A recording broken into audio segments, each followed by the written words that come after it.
asiento, vamos a comenzar. Gracias.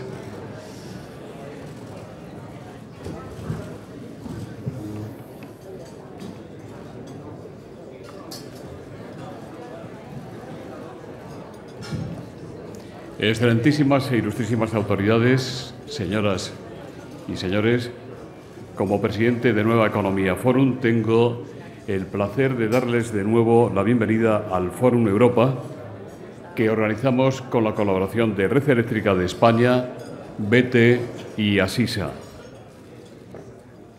Hoy tenemos el honor de recibir como ponente de esta tribuna al presidente de la ciudad autónoma de Ceuta, don Juan Jesús Vivas Lara. Le va a presentar, y este es un especial motivo de satisfacción para nosotros, verla nuevamente, la ministra de Fomento, doña Ana Pastor. La tribuna es suya.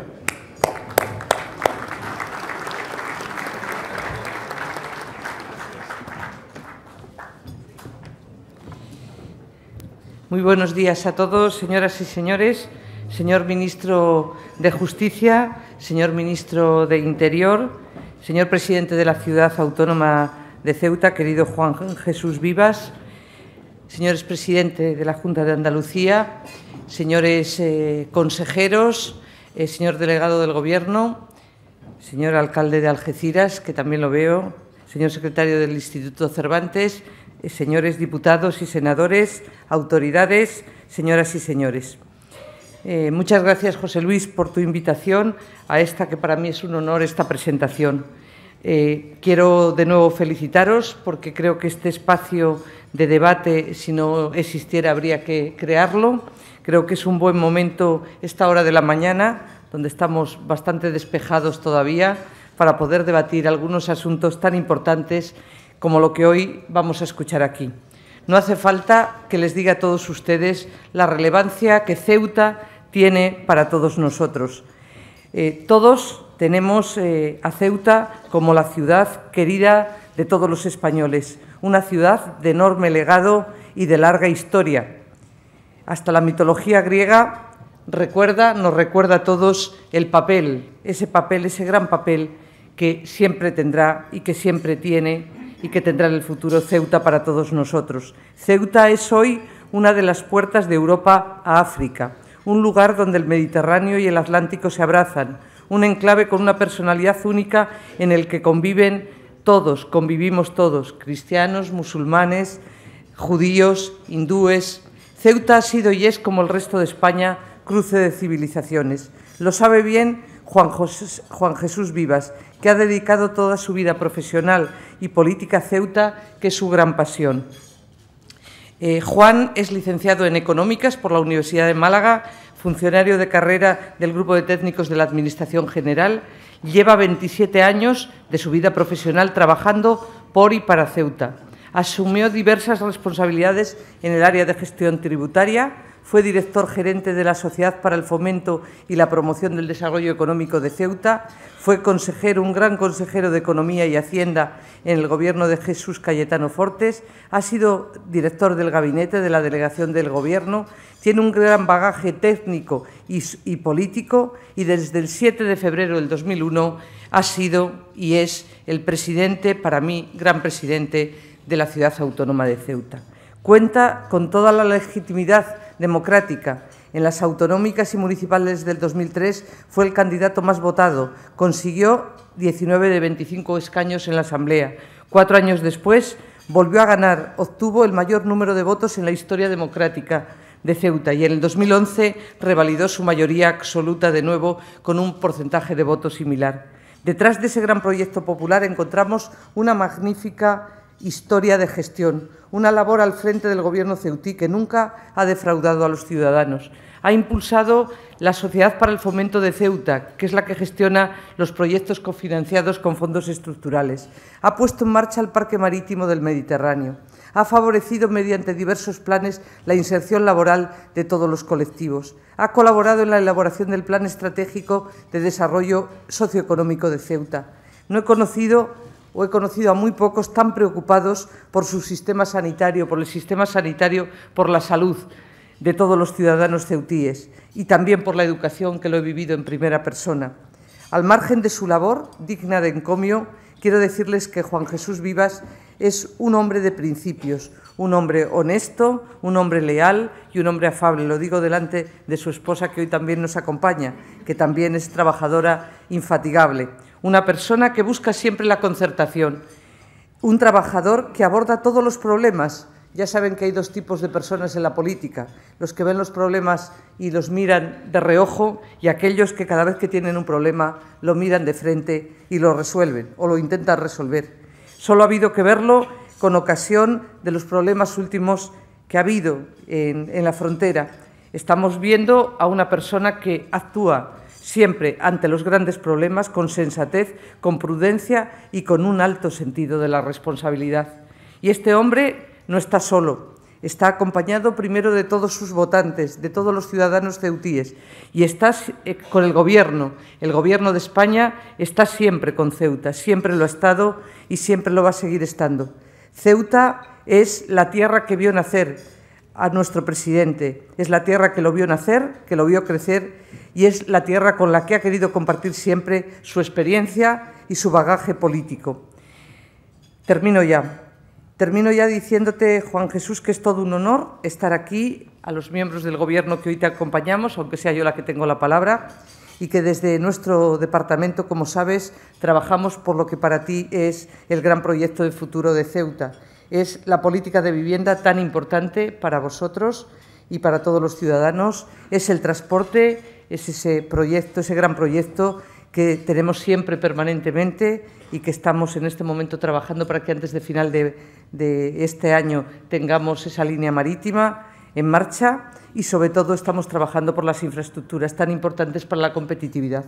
Cuentas con todo nuestro apoyo y sigue contando con ello. Los ciudadanos entienden a los políticos que se preocupan por los problemas y que los resuelven. Y por eso tienes el apoyo y, sobre todo, tienes el cariño que yo, cada vez que voy a Ceuta, que son todas las veces que puedo, veo en la calle que te profesan todos los ciudadanos que te apoyan. Enhorabuena por tu gestión y muchas gracias a todos y también a tu Gobierno por lo que estáis haciendo por Ceuta, nuestra querida y amada Ceuta. Muchas gracias.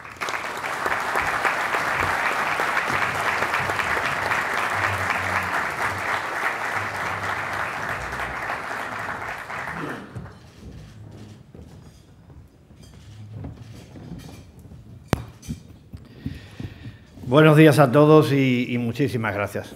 Antes que nada, muchísimas gracias, lo digo de corazón. Y lo digo en nombre de todos los ceutíes, porque esta asistencia lo que demuestra fundamentalmente, desde mi modesto punto de vista, es un apoyo explícito a Ceuta que los ceutíes agradecemos muchísimo. Y muchas gracias a la señora ministra por sus generosas palabras. No es un tópico, creo que no son merecidas. Tan generosas han sido que hasta ha dicho que he crecido, no mucho, no mucho. En cualquier caso, muchísimas gracias, ministra, porque creo que tus palabras son muestras de afecto personal, indudablemente, pero también y fundamentalmente muestras de apoyo a Ceuta. El que siempre has tenido, porque yo quiero hoy aquí decir públicamente que Ceuta tiene un magnífico, un extraordinario, un moderno hospital universitario, gracias al apoyo solidario de todos los españoles, sin duda alguna. Pero también gracias porque las personas cuentan a la tenacidad, al tesón, a la perseverancia de doña Ana Pastor cuando era ministra de Sanidad. Y también quiero decir que Ceuta quedó al margen del ajuste inevitable, durísimo, de consolidación presupuestaria que España ha tenido que afrontar y que ha tenido reflejo en los presupuestos de un ministerio tan inversor como es el de Fomento. Ceuta ha quedado al margen por la sensibilidad de la ministra para considerar que Ceuta formaba parte de lo prioritario. Y por eso seguimos contando con esa importante ayuda para el transporte, fundamental para Ceuta, y por eso han tenido continuidad la construcción de las 317 viviendas en Loma Colmenar. Y por eso estoy convencido, seguiremos avanzando en la línea de la mejora de las infraestructuras en Ceuta y más específicamente de aquellas que están directamente afectadas por el hecho fronterizo, al que seguro en esta mañana nos referiremos varias veces. Y en cualquier caso, ministra, y te lo digo de verdad, como ciudadano, muchísimas felicidades por la extraordinaria gestión que estás llevando a cabo. Yo creo que, lo digo con toda modestia, pero con toda sinceridad, estás multiplicando los panes y los peces. Yo creo que nunca antes una peor situación de partida, nunca antes se hizo tanto con tan poco, nunca antes se hizo de la necesidad tanta virtud. Así es que felicidades y enhorabuena. Y muchas gracias también a los miembros del Gobierno que nos acompañan en esta mañana. Nueva ratificación del apoyo a Ceuta. Muchas gracias al ministro del Interior, un ministro que creo que en estas jornadas, en estos meses de tensión y también de situaciones dramáticas vividas en nuestras fronteras, tanto en las de Ceuta como en las de Melilla, ha demostrado una coherencia notable. Ha demostrado capacidad de reacción, ha demostrado diligencia, ha demostrado actitud democrática en forma de transparencia y de no limitarse ningún tipo de información. Ha demostrado firmeza para poner las cosas claras y en su sitio, para demandar la implicación de la Unión Europea absolutamente inevitable. Ha demostrado apoyo a Ceuta el ministro del Interior. Poco va a aprender esta mañana aquí de hecho fronterizo y de presión migratoria. Está mucho más capacitado que yo para hablar de estos asuntos. Pero yo le debo de reconocer al ministro del Interior esa actitud de transparencia, esa voluntad de diálogo y haber situado en el panorama político el asunto de la inmigración como un asunto que requiere la implicación de todos y un verdadero pacto de Estado. Muchas gracias, ministro, por estar aquí hoy apoyando a Ceuta. Y muchas gracias también a nuestro querido ministro de Justicia. El ministro de Justicia de Ceuta tienen una relación especial porque yo tuve el honor de entregarle en nombre de todos los ceutíes el premio Convivencia en una jornada y en unos hechos que recordaban esa jornada absolutamente inolvidables. Y también le quiero felicitar, y no es devolver el gesto de su asistencia aquí, porque es un ministro que acredita solvencia, consistencia, coherencia en un asunto fundamental en la administración y gestión de un departamento que tiene muchísimo que ver con uno de los pilares fundamentales del Estado. Muchísimas gracias, ministro, y muchas felicidades por tu manera de obrar y por tu manera de gestionar ese ministerio tan importante. Y muchas gracias también a nuestro querido paisano Manuel Chávez. Nunca nos ha faltado su apoyo, su entrega, su consideración, y es uno de los ceutíes ilustres de los cuales presumimos. Estás en el cuadro de honor y, por tanto, yo también quiero hacerte públicamente ese reconocimiento. Y a nuestro querido alcalde de Algeciras, y digo querido con razón, porque Algeciras es esa hermana del alma a la que acudimos con mucha frecuencia, constituye nuestro horizonte y a la que vemos permanentemente. Una hermana del alma que está magníficamente bien gestionada por un patriota de pro como es nuestro alcalde. Y muchas gracias a todos, muchas gracias al portavoz del Senado, que en los primeros momentos también, en esta situación de tensión, de crisis de Ceuta, estuvo en Ceuta planteando soluciones para Ceuta, iniciativas políticas para Ceuta. Muchas gracias de todo corazón a todos, a quienes nos acompañan por ser residentes en Madrid y a los que han venido de Ceuta haciendo un esfuerzo personal notable, entre ellos nuestro delegado del Gobierno. Otra prueba más de compromiso y de complicidad y de coincidencia en lo fundamental. Muchas gracias, Paco, por estar aquí. Y muchas gracias al foro. Este es un foro de reconocido prestigio. Yo me siento de alguna manera desbordado y lo digo con toda sinceridad. Pondré la sinceridad como elemento de réplica para no sentirme tan impresionado, pero impresiona que en un lugar de encuentro y de diálogo de tan alto prestigio, pues hombre, uno esté aquí modestamente para hablar de lo que uno quiere, ¿no? que es Ceuta. Yo voy a tratar de hablar de Ceuta y voy a procurar hacerlo con absoluta objetividad, aunque es difícil, porque como bien ha dicho la ministra, espero que la pasión no me ciegue, pero es verdad que la pasión me puede. Yo soy un apasionado de Ceuta y no lo puedo evitar. Y procuraré hacerlo, no obstante, con objetividad. No es ninguna virtud el hecho de que todo mi horizonte vital, toda mi experiencia vital, como ha leído la señora ministra, y matizo, también todo mi horizonte personal y político se limite a Ceuta. No es una virtud, pero yo lo digo a modo de advertencia para no confundir a nadie. Y en cualquier caso es una satisfacción enorme estar en Madrid. estar en la capital de España. Para Ceuta es muy importante. Para los ceutíes es muy importante porque con Madrid nos une mucho. Con Madrid nos une la historia, los vestigios clásicos, los héroes mitológicos, la España visigoda, las contiendas de la Edad Media, Al-Ándalus, Felipe II, que le otorga a Madrid la capitalidad y con el que, con su reinado, Ceuta se incorpora de manera definitiva a la Casa Común, el Barroco, el 2 de mayo, y nuestro héroe don Jacinto Ruiz Mendoza, que está inmortalizado en una plaza de la capital. Con Madrid nos une el carácter y el acento puede que parezca contradictorio a lo que digo, pero es absolutamente cierto. Tanto allí como aquí, todos los acentos y todas las sangres. Madrid no es Madrid, desde mi modesto punto de vista, Madrid es los madriles, que significa que es el núcleo en el que cabe toda la España plural y además sin recelos, sin olvidos, sin distancia.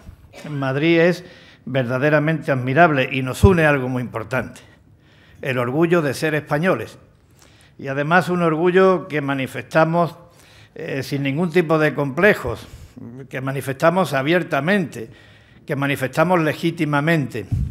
Un sentimiento patriótico que también describió un madrileño nacido en Canarias, don Benito Pérez Galdós, cuando decía que la patria era ese conjunto entrañable de lugares, de vivencias, de seres queridos, de episodios. La patria era el hogar común, ese hogar común que aporta seguridad, auxilio, socorro, ese hogar común al que siempre se puede acudir y con el que siempre se puede contar. Todo eso nos une a Madrid. Y yo vengo a hablarles de Ceuta y lo primero que quiero decirles es que Ceuta no es solo la frontera sur de Europa en el continente africano, pero es evidente que Ceuta es la frontera sur de Europa en el continente africano. Y también es evidente que esa cualidad, que esa condición tiene notabilísimas consecuencias. Y la más llamativa de todas ellas es la presión de la inmigración irregular o ilegal que esta frontera vive. Y ante ello yo creo que hay que poner algunas cosas claras, como ha hecho nuestro ministro del Interior. Y creo que la primera tiene que ser que esta presión hay veces que se hace insoportable por su intensidad. Y al mismo tiempo también hay que poner de manifiesto que cuando se producen situaciones trágicas y dramáticas, la única respuesta posible, la única respuesta que en realidad tenemos las instituciones y los ciudadanos de Ceuta, y yo me atrevería a decir, no, estoy seguro que de toda España la respuesta es de comprensión, de compasión, de dolor y de lamento, que no quepa la menor duda. Yo lo veo de cerca, yo lo vivo en Ceuta, y el ciudadano de Ceuta ante la inmigración, la reacción que tiene es la de solidaridad y la de compasión, que no quepa la menor duda. Y actúa en consecuencia, pero también es verdad que estos sentimientos de compasión, que estos sentimientos de comprensión, que estos sentimientos de solidaridad tienen que conjugarse con otro principio fundamental para nuestro modo de vida y de convivencia, que es el imperio de la ley. El imperio de la ley también en materia de inmigración, también en materia de fronteras. Porque si no se dan estas dos condiciones, desde mi modesto punto de vista, si no se cumplen estos requisitos, lo que es un fenómeno que es seguro positivo, que es el de la inmigración controlada y regulada en beneficio del bienestar de todos, se convierte en un lastre, se convierte en un pasivo. Porque la inmigración irregular conduce a que en nuestras sociedades se produzca una indeseable división entre funcionarios con papeles y funcionarios sin papeles. Y esto deriva inevitablemente en bolsas de marginalidad y de exclusión, con unos riesgos enormes cuando esta exclusión y marginalidad tienen rasgos culturales o raciales. Y al mismo tiempo, lo estamos viendo, deriva en un caldo de cultivo propicio a la xenofobia, al racismo o al rechazo. Por tanto, se tienen que cumplir con la ley. Por tanto, las fronteras tienen que ser seguras. Por tanto, las fronteras tienen que ser respetadas. Y de este argumento deduzco y derivo otra circunstancia, otra constatación que me parece relevante. Si las fronteras tienen que ser seguras, si tienen que ser respetadas, hay que amparar, hay que respaldar y hay que apoyar a quienes tienen la obligación de que sean respetables y seguras. Por tanto, creo que hay que amparar y hay que apoyar a la Guardia Civil y a la Policía Nacional, también sin ningún tipo de complejos. Desarrollan una labor difícil, muy difícil, sometida a una enorme presión y en condiciones de alta exigencia y dificultad. Y creo, sinceramente, que merecen el respaldo y el apoyo de todos.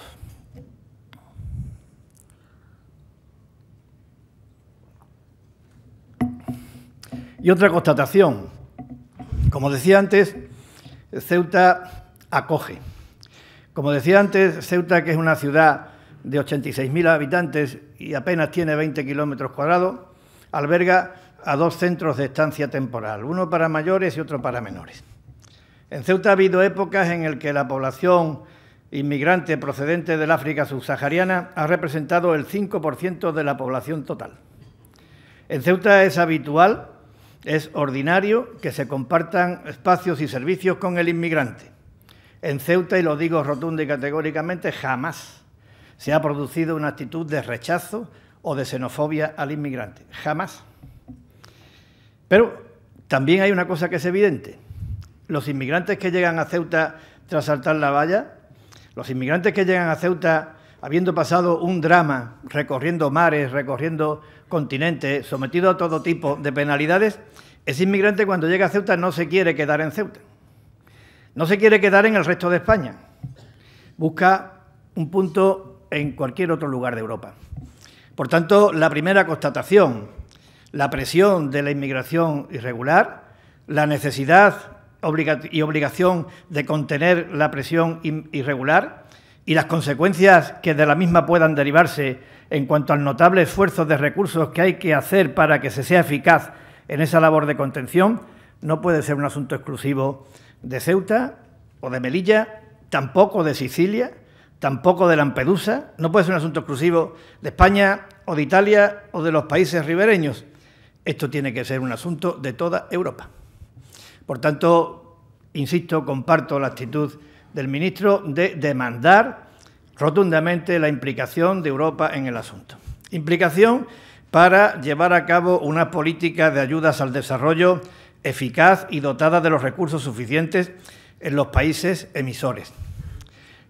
Apoyo e implicación para lubricar las labores que tienen que realizar los países de tránsito.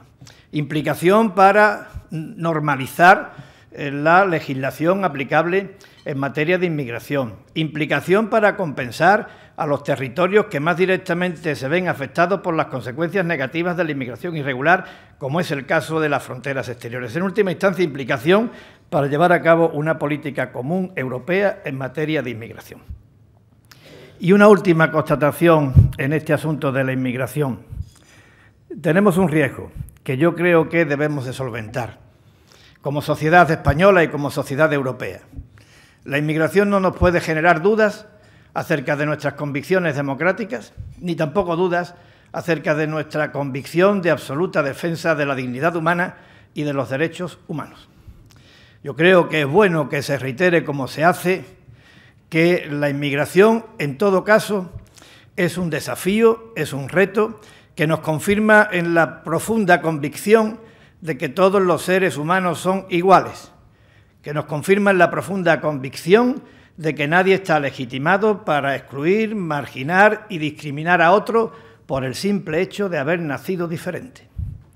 Y también nuestro deseo de un mundo mejor, y no creo que sea una utopía, creo que es algo factible, un mundo en el que la riqueza esté repartida de una manera más justa, un mundo en el que la convivencia democrática y la defensa de los derechos humanos sea un hábito, una pauta, un modo de vida común en todas las áreas geográficas, un mundo con mayor integración económica, un mundo con mayor convergencia en todos los aspectos, y la referencia está al proceso de construcción europea.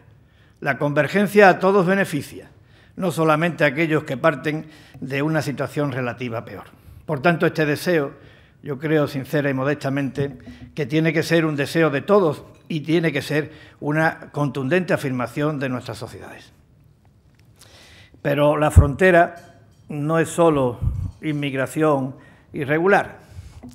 La frontera también soporta un flujo muy intenso de personas, de mercancías y de vehículos. La frontera, el dato exacto es que por esa frontera sur de Europa, en el continente africano, pasan al día 27.000 personas y 3.500 vehículos. Por tanto, un flujo intenso. Y, sinceramente, un flujo intenso para el que la frontera y el entorno no está suficientemente dotada y preparada. Décadas de carencias en lo que se refiere a las infraestructuras y dotaciones de la frontera, la carretera y el entorno. Por tanto, yo creo que es un asunto que debe de abordarse de manera inaplazable. Yo creo que hace falta una acción decidida para solventar estas carencias. Y lo creo por tres razones fundamentalmente. La primera, porque es evidente que para atender eficazmente esas labores de contención de la inmigración irregular y otra fundamentalísima, que es la de la seguridad, se requieren y necesitan las dotaciones adecuadas y que además se puedan atender estas funciones de contención de la inmigración y de seguridad sin perjuicio de la agilidad necesaria en el tráfico de vehículos y personas. En segundo lugar, porque la frontera tiene que ser una oportunidad en vez de un lastre, y para que sea una oportunidad en vez de un lastre tiene que estar suficientemente dotada. Y en tercer lugar, porque me parece que es deseable que la frontera, que es el primer punto de contacto con Europa que tienen muchas personas, pues refleje fielmente lo que es el primer punto de contacto con Europa, cosa que ahora hay que reconocer que no se produce. Son décadas de constatación de esta necesidad y creo sinceramente que se tiene que abordar de manera urgente. La frontera, y decía el entorno, porque el entorno de la frontera es un entorno que tampoco podemos negar, está caracterizado por un ámbito urbano manifiestamente degradado y por unas condiciones de marginalidad social que constituyen también un serio riesgo para la estabilidad. Porque además, creo que es importante destacarlo, estas relaciones transfronterizas repercuten positivamente a ambos lados de la frontera. Pero para que nadie se equivoque, hay que decir que benefician a España a través de Ceuta, pero hay que decir también que benefician mucho más a Marruecos. Es verdad que el comercio transfronterizo representa aproximadamente entre el 25 y el 30% de la actividad comercial de Ceuta. Es verdad que en el yacimiento constituido por los turistas marroquíes que llegan a Ceuta para realizar turismo de compras y de ocio reside una de las posibilidades de desarrollo económico de la ciudad, pero también es verdad que son miles y miles las personas que en el otro lado de la frontera viven de este comercio transfronterizo, que son miles los trabajadores transfronterizos que vienen todos los días a Ceuta a buscar el sustento y que son muchos, muchísimos los ciudadanos, los vecinos de la provincia de Tetuán que encuentran en Ceuta asistencia hospitalaria y atención por parte de los servicios sociales. En Ceuta enfocamos esto como un nuevo servicio a España, otro más, del cual nos sentimos orgullosos. Y también hay que decir que estas relaciones transfronterizas, en determinados aspectos, este intenso flujo se convierte en un condicionante para el desarrollo económico, el empleo y la cobertura de los servicios públicos en Ceuta. Y también quiero decirles a ustedes que no es el único condicionante. También quiero decirles a ustedes que junto con este hecho fronterizo tan singular en el conjunto de Europa y en el resto de España, ese condicionante viene acompañado de otros de importante envergadura.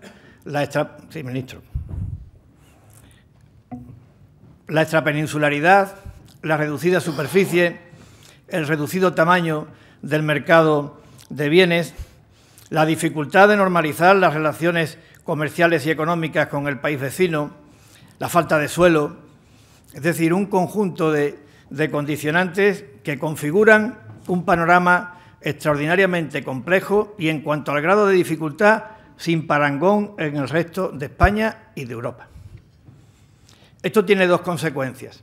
Una primera es que hay una notabilísima presencia, un importante peso de las administraciones públicas en el conjunto de la actividad y del empleo. Es inevitable, si se quiere, como corresponde, que en Ceuta el nivel de prestaciones de los servicios básicos y esenciales tengan unos rangos de calidad equiparables a los del resto de España. Y al mismo tiempo también trae como consecuencia el debilitamiento de un tejido productivo incapaz, por razones objetivas, de superar estas dificultades.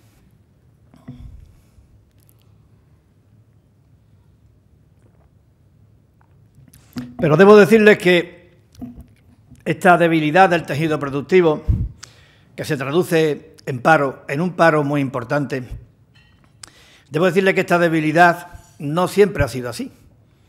Los que ya tenemos años, pues recordamos que no era así en la década de los 70 del pasado siglo. Si hay alguna persona que lo pueda también acreditar por razones de edad, pues recordará que Ceuta se asociaba a un sitio donde uno iba a comprar productos exóticos, desconocidos y a precio barato. ¿Qué ocurría? Pues que la condición de territorio franco convertía a Ceuta en un oasis desde el punto de vista arancelario en comparación con el proteccionismo generalizado del mercado peninsular. ¿Qué ocurría? Pues que muchísimas personas, muchísimos turistas peninsulares acudían, como digo, de manera incesante a Ceuta en busca de estos atractivos comerciales. Eran nuestros añorados y entrañables paraguayos, que se les decía paraguayos porque entre las cosas que compraban era un paraguas. Entrañables y añorados. También, como consecuencia de estas especificidades fiscales, en el puerto se desarrollaba una muy pujante actividad de suministro y avituallamiento a buques. Y también era la época en la que Ceuta había aproximadamente 17.000 militares y el consumo diario de estos militares pues constituía una fuente de generación de actividad y de empleo muy importante. Esto era en los años 70 y las cosas cambiaron radicalmente y por causa fundamental de decisiones que afectaron al interés general de España, pero que, afectando al interés general de España, para Ceuta, en cuanto a su modelo económico, supusieron la puntilla. Porque España se integró en la Comunidad Económica Europea y, como consecuencia de ello, pues vino el desmantelamiento arancelario del conjunto de la nación y, como consecuencia de ello, la pérdida de los atractivos comerciales del oasis que representaba el territorio franco. Porque España decidió, en beneficio del interés general, aperturar la verja de Gibraltar y nos surgió un competidor muy cercano y, en términos comerciales, hay que decir también que muy agresivo. Y porque, además, pues se hizo un desmantelamiento o una reducción drástica de los efectivos militares, con lo cual aquella fuente de actividad se perdió. Esta caída de la actividad repercutió de una manera inevitable en la hacienda de la local, en la hacienda de la ciudad, que era, de alguna manera, el principal sustento de muchos servicios. Y la hacienda de la ciudad se vio sometida a una situación de absoluta volatilidad y, además, de absoluta dependencia respecto del comercio transfronterizo, lo cual significaba que la sostenibilidad de los servicios no estaba en manos de decisiones que se podían tomar a este lado de la frontera. Y creo que con eso digo bastante. Bueno, pues este era el panorama. Además de aquello, pues esto vino acompañado de un periodo duro y difícil de inestabilidad política, de un periodo de muchas dudas, de muchos retrasos en cuanto a resolver el encaje definitivo de la ciudad en la nueva estructura autonómica del Estado. Se cae la hacienda, surge el paro como fenómeno estructural, se cae la capacidad de invertir y los servicios y los equipamientos, en cuanto al nivel de satisfacción, van alejándose progresivamente de las medias nacionales, igual que en los niveles de renta. Como consecuencia, un panorama caracterizado por la sensación de abandono, por la desconfianza, por una situación prácticamente insoportable. Esto fue así. Y hay que recordar, además, que era una época en la que España acometía importantes actuaciones de reconversión, sectoriales y estructurales. Pero también debemos reconocer que es verdad que para Ceuta no hubo reconversión. También es verdad que hubo que esperar. Esto es un hecho incontestable. Y con el segundo lustro de la década de los 90, la situación cambió. Hay que reconocerlo. Y cambió radicalmente. Y cambió radicalmente porque se asumió el objetivo político de dotar a Ceuta de convergencia, de dotar a Ceuta de estabilidad, convergencia con el resto de España, estabilidad institucional, estabilidad financiera. Es verdad que ayudaron y mucho la llegada de los fondos estructurales europeos, pero es verdad que hubo una manifiesta decisión política porque hubiera un cambio, porque hubiera un punto de inflexión en la actitud que se tenía respecto de Ceuta. Y un notabilísimo esfuerzo que se instrumentó a través de la inversión pública, como digo, pero también y de manera manifiesta en el fortalecimiento de nuestra hacienda. A partir de 1996, Ceuta se toma en serio en esos aspectos de la convergencia y de la estabilidad. Y voy a aportar algunos hechos y algún que otro dato. Hecho, la cesión a la ciudad de los impuestos especiales, carburantes, hidrocarburos, la cesión también del antiguo ITE. Hecho, la consolidación de nuestro tributo local propio, el que sustituye al IVA en Ceuta, el IPSI. Se resuelven las controversias de índole legal y además se establece un mecanismo que garantiza su recaudación con independencia de cómo evolucione el comercio transfronterizo. La llave de la hacienda de Ceuta retorna a este lado de la frontera. Y al mismo tiempo se establecen ayudas específicas en materia de empleo, en materia de medio ambiente, producción de agua, en materia de servicios sociales, en materia de educación. El dato que les iba a dar, todo eso a día de hoy significan 90 millones de euros de ingresos adicionales al año para Ceuta. Aquí en Madrid esto puede que no sea una cifra muy importante. Para nosotros significa el 40% de nuestro presupuesto. Pero también es justo reconocer que a pesar de este esfuerzo de convergencia, que a pesar de esta senda, en Ceuta seguimos teniendo el gravísimo problema de la falta de un modelo económico que sea capaz de generar empleo al ritmo que lo demanda el crecimiento de la población. Un crecimiento, por otra parte, notable y además incentivado y acentuado como consecuencia de la crisis. Esta es una verdad absolutamente cierta. Y también es cierto que, aun cuando es difícil, tenemos la obligación y tenemos la voluntad de intentar alcanzar ese objetivo de lograr potenciar el tejido productivo de Ceuta. Es difícil competir con el paraíso fiscal de Gibraltar, que lo tenemos muy cerca. Es difícil competir con el atractivo mercado nacional de bienes y servicios, que lo tenemos muy cerca. Es difícil competir con los bajos costes y precios de Marruecos, que lo tenemos muy cerca. Es difícil competir con el peso de una economía sumergida, que también tiene mucho que ver con el flujo transfronterizo, absolutamente desproporcionada. Es difícil competir con la falta de formación que afecta a muchos de nuestros demandantes de empleo y especialmente a muchos de nuestros jóvenes. Pero también hay que decir que tenemos fortalezas y oportunidades muy potentes, también hay que decirlo. Y entre ellas destaco una, y no es en absoluto una cuestión que diga por estar mediatizado desde el punto de vista político. Estoy procurando en esta mañana ser absolutamente sincero, y en esa sinceridad digo que entre las fortalezas de Ceuta está el apoyo del Gobierno de la Nación, y lo digo con toda claridad, porque en estos momentos, como decía antes refiriéndome a la ministra de Fomento, pero vale para todo el Gobierno, en los que España se encuentra en la encrucijada de reequilibrar sus cuentas públicas para poder salir adelante, en estos momentos Ceuta no ha perdido, incluso ha mejorado los niveles de suficiencia financiera, es decir, los niveles de las aportaciones del Estado para el funcionamiento de los servicios. Ceuta no ha visto paralizada ninguna de las inversiones programadas. Ceuta no ha visto destruido empleo público en ninguna de las administraciones. Ceuta mantiene todo el cuadro de incentivos fiscales y de ayudas, entre ellas las bonificaciones a la seguridad social.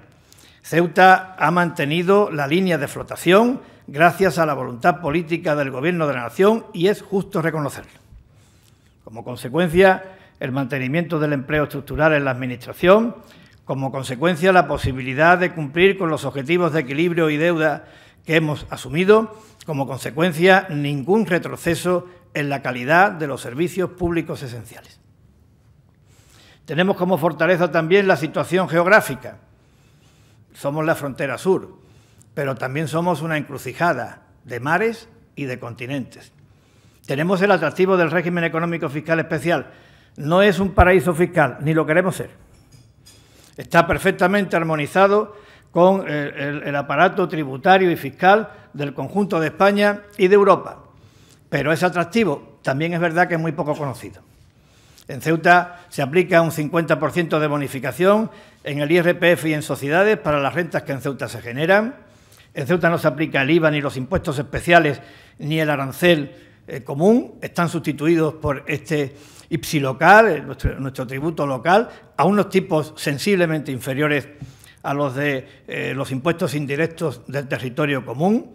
En Ceuta existe una bonificación en las cuotas a la seguridad social, a las que antes me refería, del 50% por razón del empleo que se genere en nuestra ciudad. Y en Ceuta existen posibilidades ciertas para el comercio, el turismo, el puerto y los servicios. Quiero decirles con esto que Ceuta, desde el punto de vista empresarial, desde el punto de vista de la localización empresarial, desde el punto de vista del destino turístico, es un destino atractivo, es una tierra de oportunidades y merece la pena ser, desde esta perspectiva, conocida.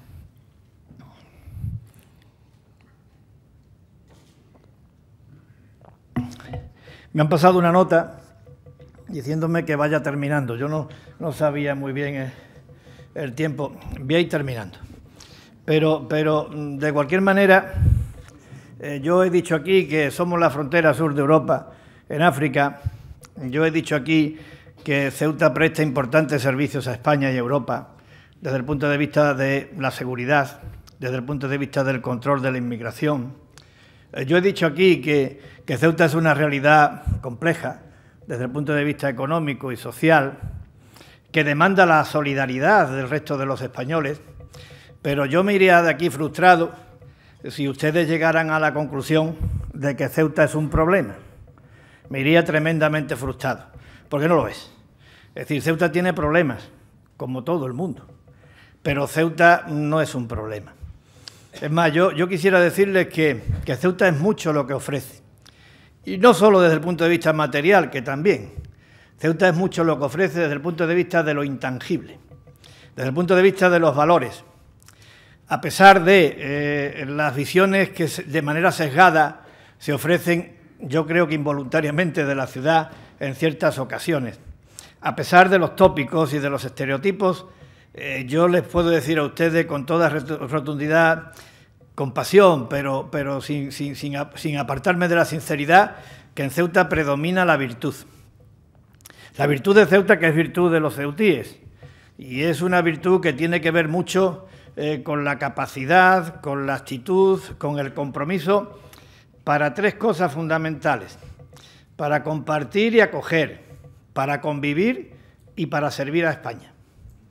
Estos tres valores, si hay algún sitio de España donde se pongan de manifiesto, y no quiero que suene a petulancia, es Ceuta, en la otra orilla. La convivencia en Ceuta es real. Se puede decir de muchas maneras, pero está en el día a día. La convivencia en Ceuta está en la calle. La convivencia de Ceuta está en los campos de deporte, está en los colegios, está en los escaños de la Asamblea, está en la celebración de las fiestas, está en eso que es tan difícil, pero para mí una hazaña que es la hazaña de lo cotidiano, espontáneo y natural. Y también, con toda modestia, es un ejemplo para poner de manifiesto que la convivencia es posible. Es posible. Basta con que se erradiquen los prejuicios y los resentimientos. Basta con que se reconozca al otro el derecho a ser diferente. Y basta con que se asuma el imperio de la ley como norma fundamental de conducta. Imperio de la ley sin reservas de impunidad, sin ningún tipo de discriminación. Es más, Ceuta demuestra que no solamente es posible, sino que además el resultado es positivo, porque la belleza de la sinfonía reside en el contraste de los distintos instrumentos, de los distintos sonidos. Y Ceuta es ejemplo de eso. Y tampoco quiero que suene a petulancia, pero lo digo con toda rotundidad. En Ceuta el corazón de la patria palpita con fuerza. Puede que haya sido la historia, puede que sean las amenazas, pero lo cierto es que en Ceuta el valor de la resistencia está arraigado. Y lo cierto es que en Ceuta se considera que servir y defender a España es nuestra principal razón de ser. Y además de todo esto, yo les quiero decir, y ya termino, que Ceuta es hermosa, hermosa con mayúscula. Es hermosa porque así lo ha querido la naturaleza. A quien no haya ido, yo les invito a que vayan y comprueben en Ceuta el esplendor que supone el color, la luz, el paisaje, el cielo y el mar, mucho mar. Y aquí tampoco me voy a resistir a lo que dice don Luis López Anglada. Los de Ceuta me lo han oído mucho, pero aquí lo voy a repetir. Don Luis López Anglada dice que Ceuta es una niña dormida sobre los brazos del mar que tiene por almohada la espuma de las olas. Y es verdad, es verdad. Ceuta es hermosa, y es hermosa por la condición de su gente, por el carácter afable, cordial, hospitalario, el alma mediterránea. Y también Ceuta es mágica. Es mágica por las huellas de la historia, que además producen una poesía en cuanto a la combinación de la muralla, la piedra y ese mar siempre presente en nuestra ciudad. Pero es mágica porque no creo que haya muchos lugares en el mundo que puedan decir que son lugar de encuentro. Y Ceuta lo puede decir con la boca llena, porque Ceuta es el encuentro entre Oriente y Occidente, el norte y el sur, el Atlántico y el Mediterráneo, el Poniente y el Levante. Ceuta es un lugar atractivo, un lugar que merece la pena ser conocido. Yo les quiero decir a ustedes y a quienes me oyen a través de este foro, les quiero decir que los necesitamos, que necesitamos a toda España, pero también les quiero decir que allí nos tienen para lo que sea menester, con los brazos y el corazón abiertos. Muchas gracias.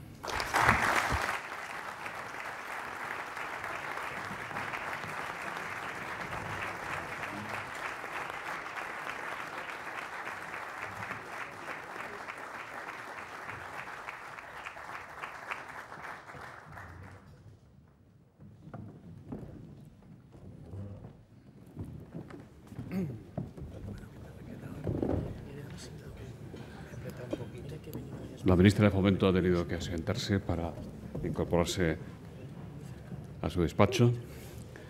Pues empezamos con el coloquio y yo quisiera, usted se ha referido al ministro del Interior en su discurso, yo quisiera ofrecerle a don Jorge el micrófono para que intervenga, si le parece bien.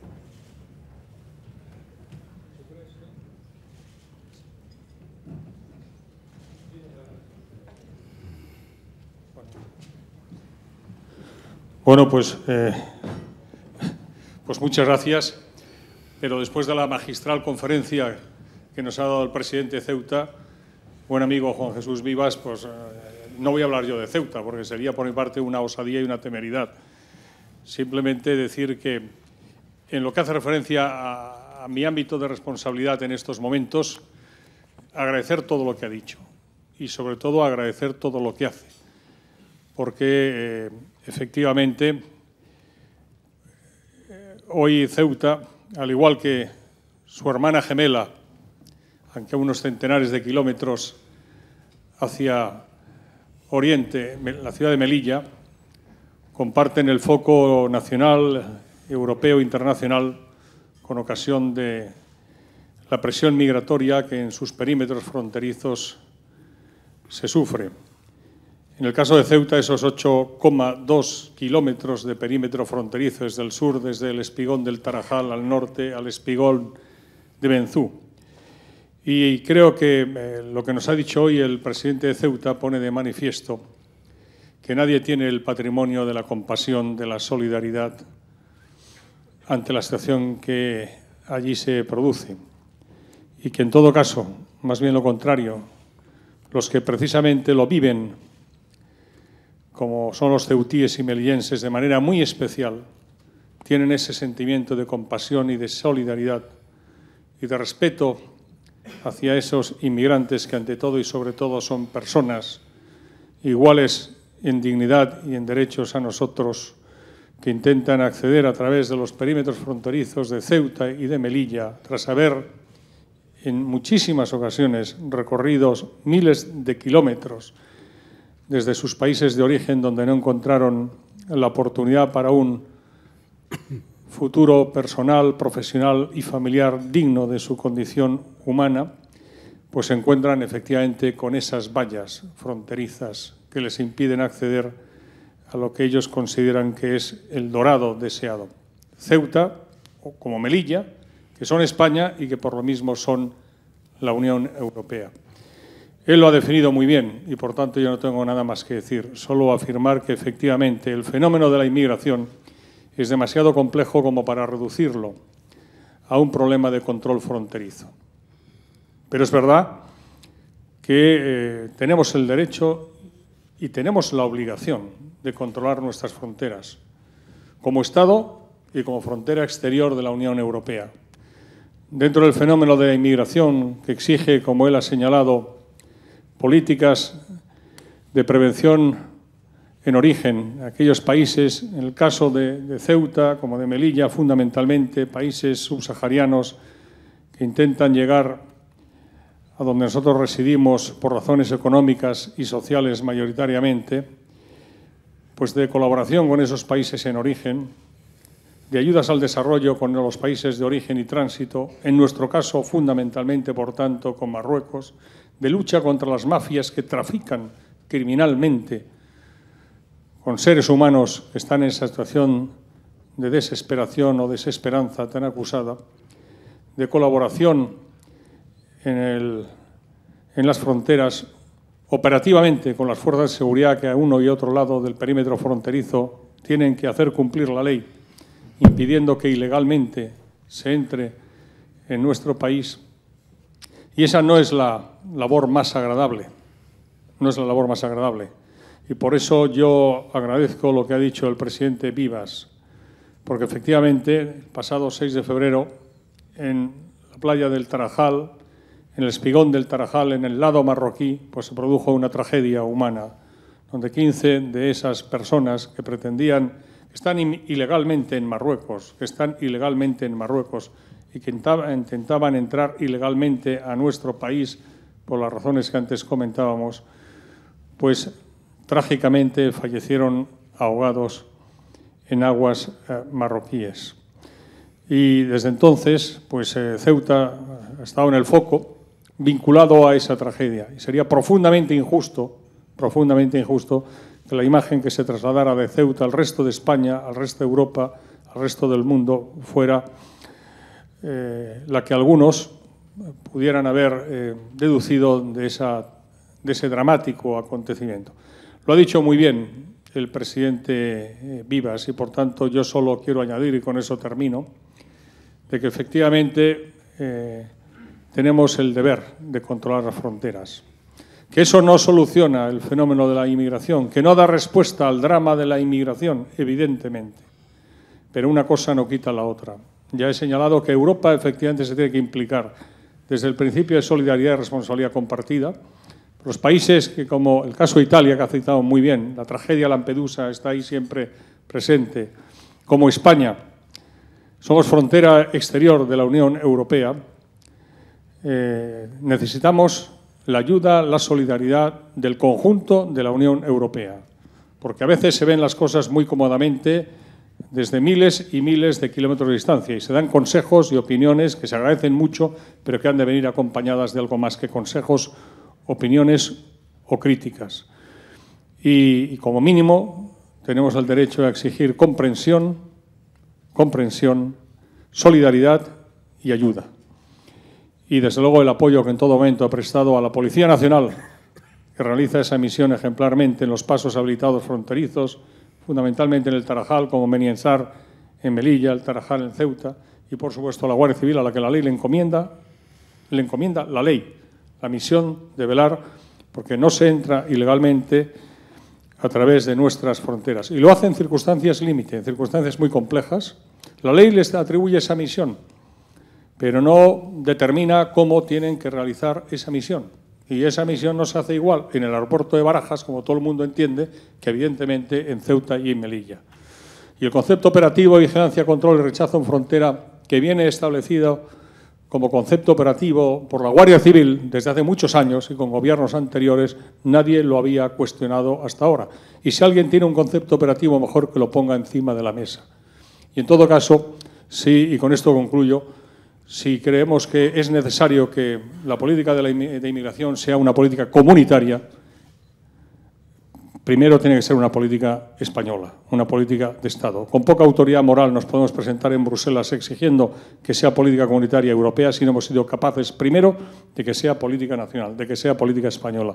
Y de esa necesidad de un pacto de Estado, que ayer reiteró el presidente del Gobierno en su comparecencia con ocasión del Consejo Europeo último, donde la cuestión inmigratoria, la política inmigratoria, pues tuvo una especial presencia, y confío que pasado el día de hoy, por razones que todos sabemos y que pronto se votará en el Congreso de los Diputados, y miro a mi buen amigo, el delegado del Gobierno, Paco Antonio, estemos en condiciones, y pasado el 25 de mayo, y por tanto pasadas las elecciones al Parlamento Europeo, estemos en condiciones de sentarnos en la mesa y negociar una auténtica política de Estado de inmigración que permita establecer un marco jurídico que, sobre la base, por supuesto, del respeto a la legislación nacional, a la legislación comunitaria y a la legislación internacional, con pleno respeto, evidentemente, a la dignidad de las personas, en este caso los inmigrantes, y a sus derechos fundamentales, al tiempo dote de un estatuto jurídico suficientemente seguro a que tienes la misión de velar por la inviolabilidad de nuestras fronteras, como para que efectivamente se sientan debidamente respaldados jurídica y legalmente, también social y políticamente. Y en eso estamos.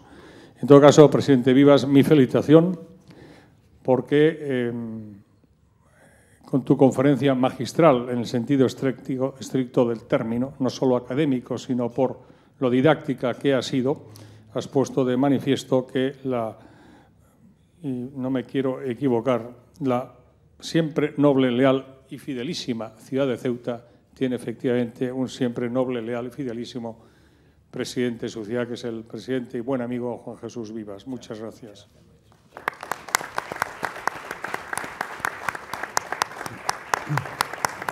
Muchas gracias, señor ministro. Le leo algunas preguntas, presidente. Minerva Oso, de Radio Nacional de España, le pregunta qué le parece la propuesta que han hecho algunas ONGs que piden la presencia de Naciones Unidas en la frontera sur después de la tragedia de febrero en el Tarajal. Desde la radio y televisión finlandesa le preguntan si han invitado ustedes expresamente a la comisaria señora Malmström para ver la situación de la frontera. Marina Ribel, de La Sexta, dice, ¿para usted la valla es España? ¿Cuándo se considera que los inmigrantes llegan a España? ¿Y qué le parecen a usted las declaraciones de la defensora del pueblo a este respecto? Bueno, a ver si me acuerdo de las tres preguntas. Yo se lo recuerdo. La primera es la de la presencia de Naciones Unidas. Mire, nosotros estamos habituados en Ceuta a recibir a muchísimas organizaciones internacionales, nacionales, y las recibimos con la acogida y hospitalidad características de Ceuta, y yo quiero subrayar que sin ningún miedo. Ni en Ceuta ni en el resto de España. Yo creo que estas personas, cuando van a evaluar lo que se hace en Ceuta, en Melilla, pues yo creo que llegan a la conclusión, porque se corresponde con la realidad, de que Ceuta, Melilla, España, al fin y al postre, pueden presumir de ofrecer un alto nivel de acogida y de auxilio al inmigrante. Pueden constatar el extraordinario esfuerzo que se realiza para contener una inmigración, que es un fenómeno que nos afecta a todos, y para garantizar la seguridad de una frontera que es de todos. Por tanto, que venga quien tenga que venir, que lo que sacará será una conclusión, estimo que positiva, acerca del trabajo que España realiza en nuestras fronteras. Y yo creo que como nación podemos presumir de eso, porque sinceramente, y lo digo con toda modestia, quizás con poco conocimiento de causa, pero yo creo que puestos a hablar de acogida, de solidaridad y de actitud humanitaria, pocas naciones, pocos países como España. Sobre las declaraciones de la Defensora del Pueblo. Respeto absoluto. La Defensora del Pueblo es una institución del Estado, es una institución íntimamente relacionada con las Cortes Generales, y cualquier manifestación que ella haga nos parece absoluto respeto. La Defensora del Pueblo, el Defensor del Pueblo como institución, ha tenido muchos contactos, tiene muchos contactos con Ceuta, y en la parte que concierne a nuestros centros de estancia temporal, tanto para mayores como para menores, creo que nunca, jamás ha puesto en duda el trabajo integral de asistencia al inmigrante, sea mayor o menor, que en estos centros se realiza. Por tanto, creo que respeto absoluto y colaboración también. ¿La comisaria Malmström, a pesar de sus pronunciamientos, será bien recibida en Ceuta? Dicen que la distancia a veces es el olvido, ¿no? Yo tampoco creo que esto sea así. Pero claro, como bien ha dicho nuestro ministro, pues desde la distancia opinar, pues también, hombre, en ocasiones, cuando se hace respecto de asuntos fundamentales, puede tener una cierta connotación de frivolidad.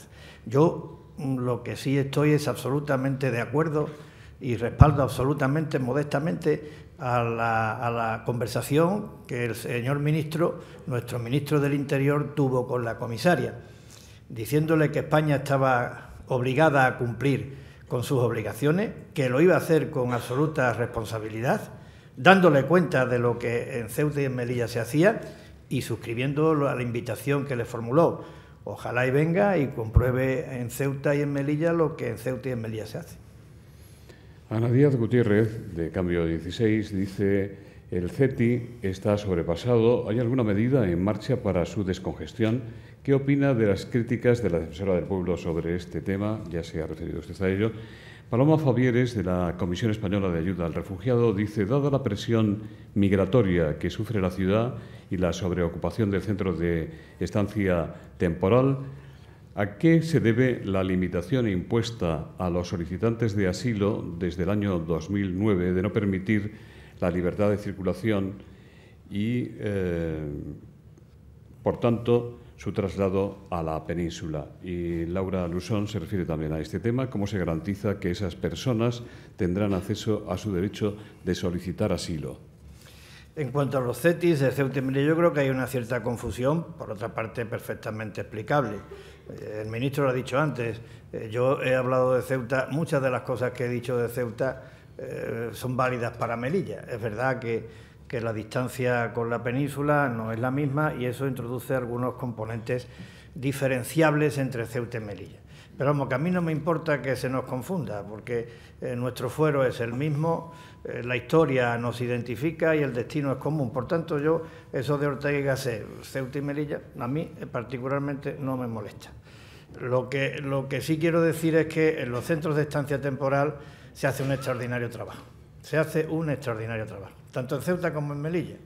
Es verdad que el caso de Melilla ahora es asfixiante, y yo estoy convencido que el Gobierno le dará una salida satisfactoria, porque creo que hay que descongestionar el CETI de Melilla. Pero que esto no confunda el extraordinario trabajo que se hace allí. Un montón de profesionales absolutamente implicados, y cuando uno va allí comprueba que no es todo por razón de presupuesto, de dinero y de programa, es también de actitud.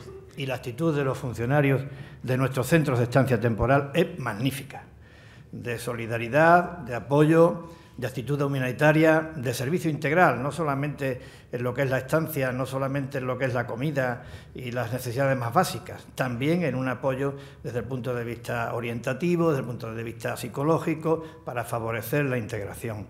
Por tanto, me parece que es ejemplar y admirable. No creo que la solución esté, sinceramente lo digo, en ampliar el tamaño de los CETIs, ni de Ceuta ni de Melilla. Porque, bueno, ya le he dicho que Ceuta, con 86.000 habitantes y 20 kilómetros cuadrados, alberga ya 2 centros de estancia temporal. Y también le he comentado en el curso de mi intervención que ha habido momentos en que la población de inmigrantes ha representado el 5% de la población total. Creo que se trata de otras soluciones, y yo estoy convencido que el Ministerio competente las aplicará. En el tema de asilo, me remito a lo que ha manifestado el señor ministro.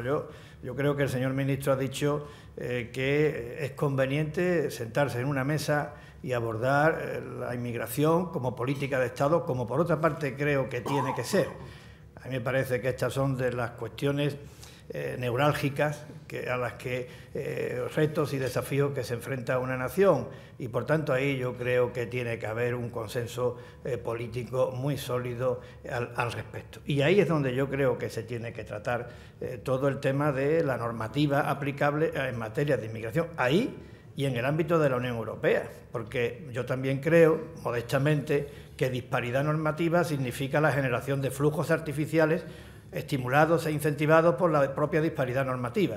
Es bueno que haya una normativa en España consensuada, acordada, y es bueno que haya una única normativa en el conjunto de Europa, también en materia de asilo.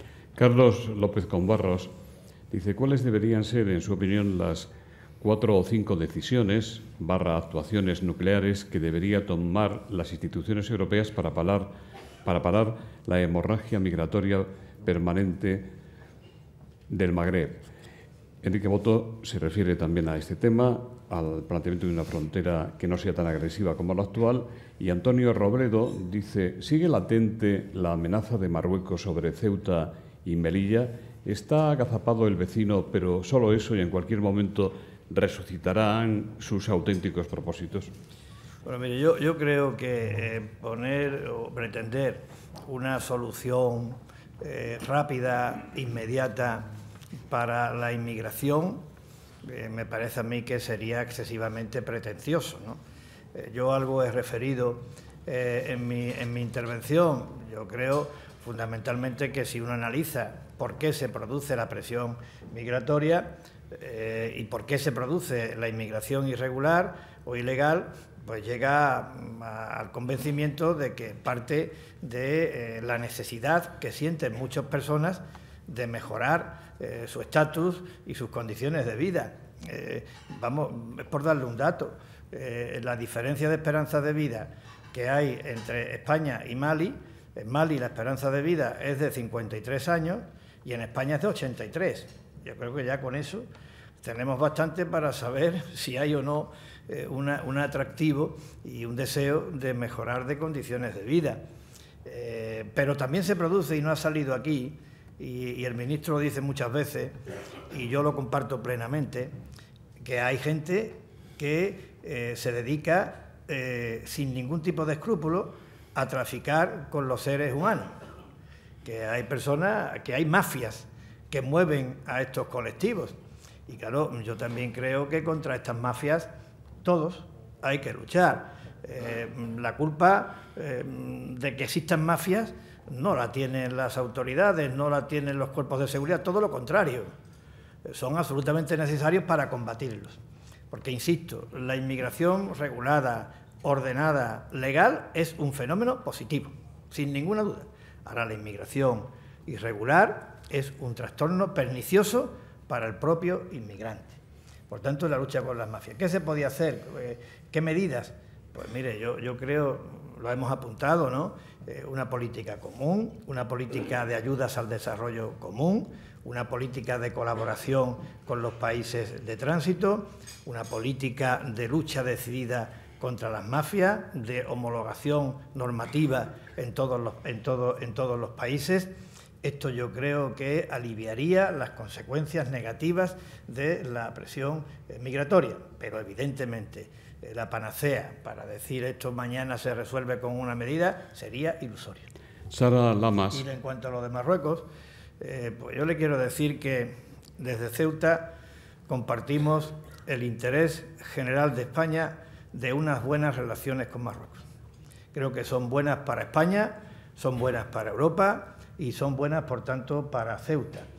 Creo sinceramente, además, que en estas materias de la inmigración está demostrando Marruecos una actitud colaboradora verdaderamente notable. Ahora bien, en el otro asunto relativo, que de soslayo está en la pregunta de la españolidad de Ceuta, pues mire usted, ninguna duda. Ceuta es España antes de que Marruecos fuera un Estado. Ceuta es España por poderosísimas razones jurídicas. Ceuta es España también por... lo era el Sáhara, ¿no? Bueno, bien, pero no es en absoluto comparable. Ceuta nunca ha tenido la consideración de colonia. Ceuta es España por profundas razones jurídicas. Ceuta es España por el avar de la historia. Y Ceuta es España porque así lo quieren los ceutíes. Todos los ceutíes, cualquiera que sea su credo, raza o cultura. Ceuta es esencialmente España.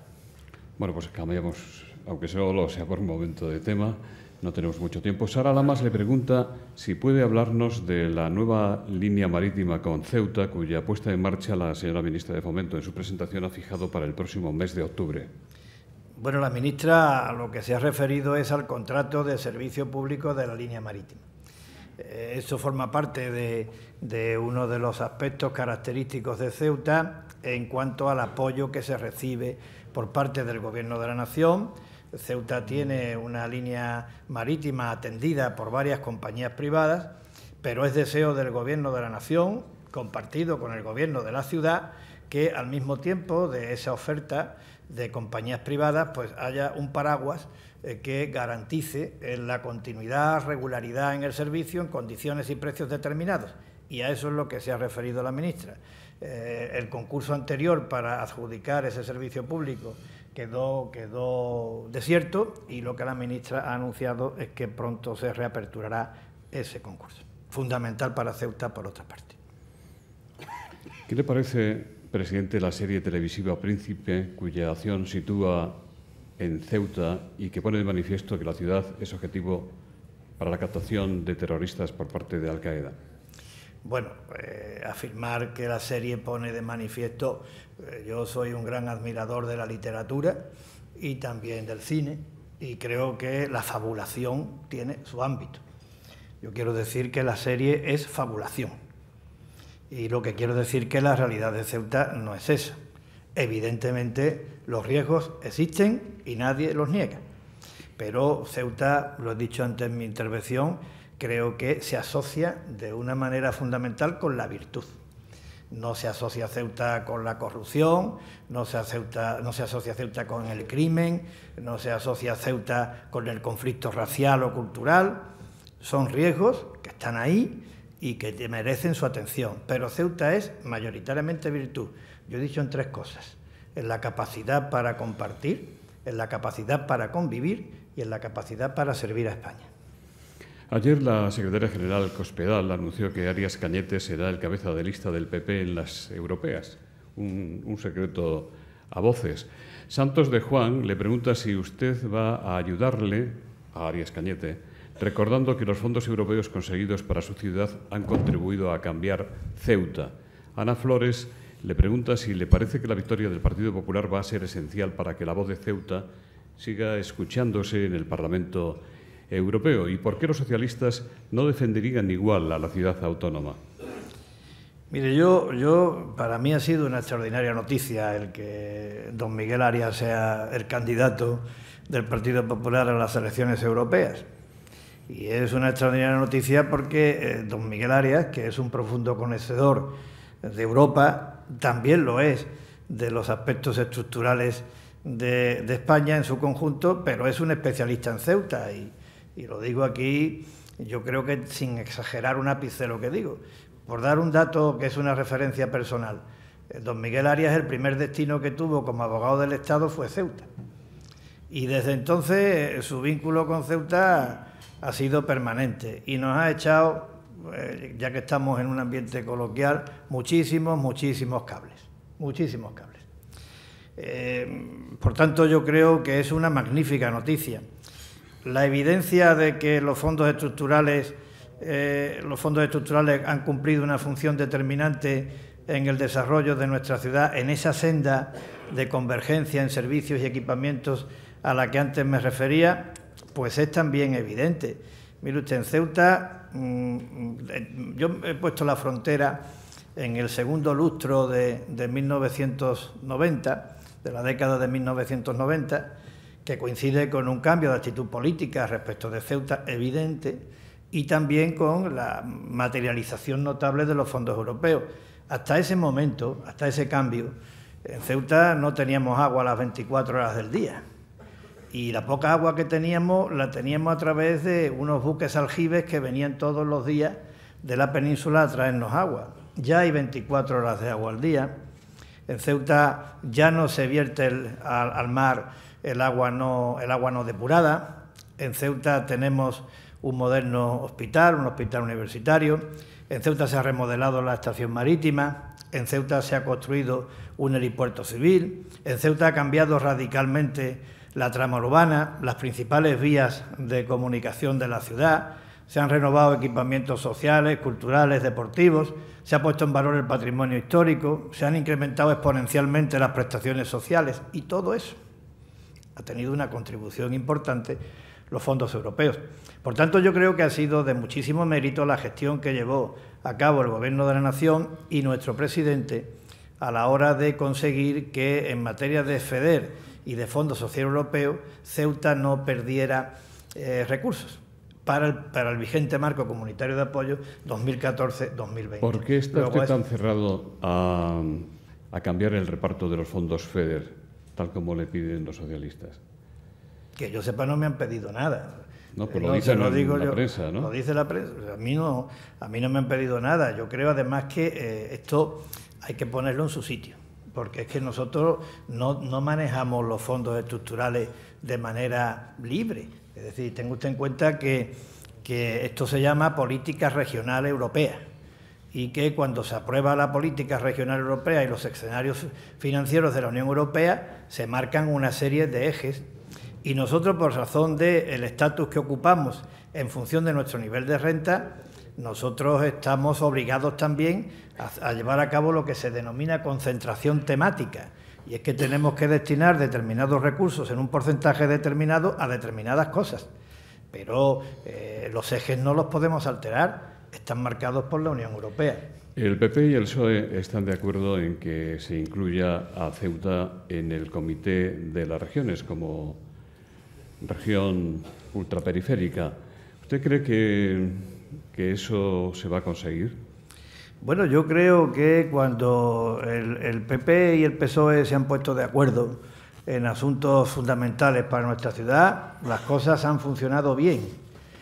Y yo creo que, por tanto, esta constatación indica que el acuerdo entre ambas formaciones es importante. Pero yo también le quiero decir que el Gobierno de la Nación está implicado en ese objetivo. No es fácil. No es fácil porque los números con los que cuenta España de representación en el Comité de las Regiones están determinados y, por tanto, para que entre Ceuta y Melilla, a alguien hay que quitar y normalmente a la gente no le gusta irse de los sitios. Ahora, yo también lo que quiero decir es que nuestra voz no está oculta. Es Pero también quiero decir que tenemos un presidente del Comité de las Regiones que ha venido recientemente a Ceuta para decir vamos a hacer un informe sobre inmigración y Ceuta va a tener una actitud o va a tener un papel, Ceuta y Melilla, de protagonista. Por tanto, yo creo que existe una manifiesta voluntad porque nuestra voz se oiga en las instancias europeas. Bueno, es el momento ya de la despedida. Le voy a leer una nota que nos ha enviado el Padre Ángel de Mensajeros de la Paz. Mensajeros contigo en el barrio Príncipe, donde llevamos más de 20 años, dice el Padre Ángel. Quiero expresar la felicitación y admiración por tu trabajo. No quiero preguntar por las cuchillas. Quiero admirar la buena acogida de los ceutís a los inmigrantes. Dios te bendiga. Y para despedir el acto en nombre de las entidades que hacen posible este Foro Europa, Red Eléctrica de España, BT y Asisa, el director de esta última, Ramón Casanova, va a despedir el acto. Muy buenos días.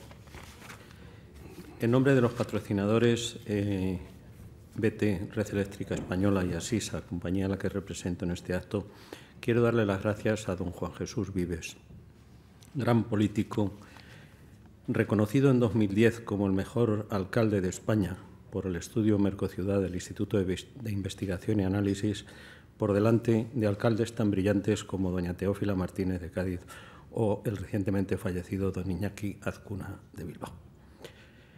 Apasionado alcalde de Ceuta, ciudad de enorme legado, larga historia, puerta de Europa, lugar de encuentro y convivencia, soporta en este momento el síndrome frontera y la presión de la emigración, que afronta como desafío y como reto, poniendo por delante su concepto de igualdad de los seres humanos.